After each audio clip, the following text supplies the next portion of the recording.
Beautiful live pictures from Bridgewater. You can see the aftermath of the storm, the early March nor'easter that really clobbered much of Nova Scotia, much of the Maritime region. Heavy snow and high winds. It closed schools across much of the province. Some flights canceled or delayed as well.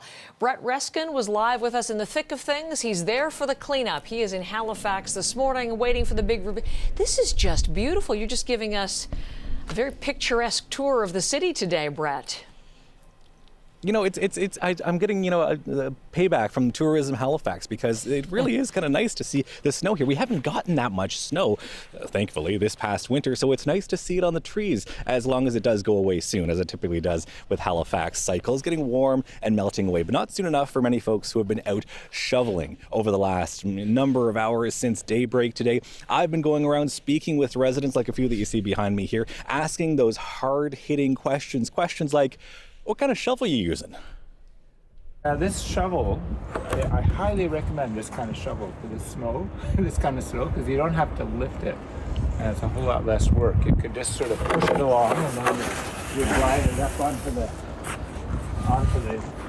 snowbanks, and it's way, way easier than traditional snow shovels.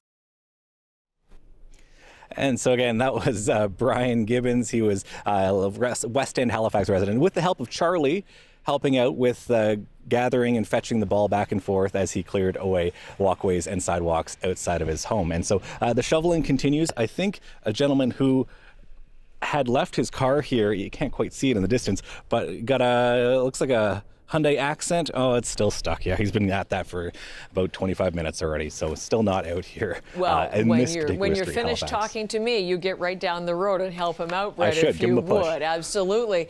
So it's interesting. The snow's obviously stopped, but the impact is lingering. I mean, it may look nice, but if you had a plane earlier this morning or a flight to catch, some cancellations, effects on schools as well. What's the latest in terms of those kinds of events, Brett?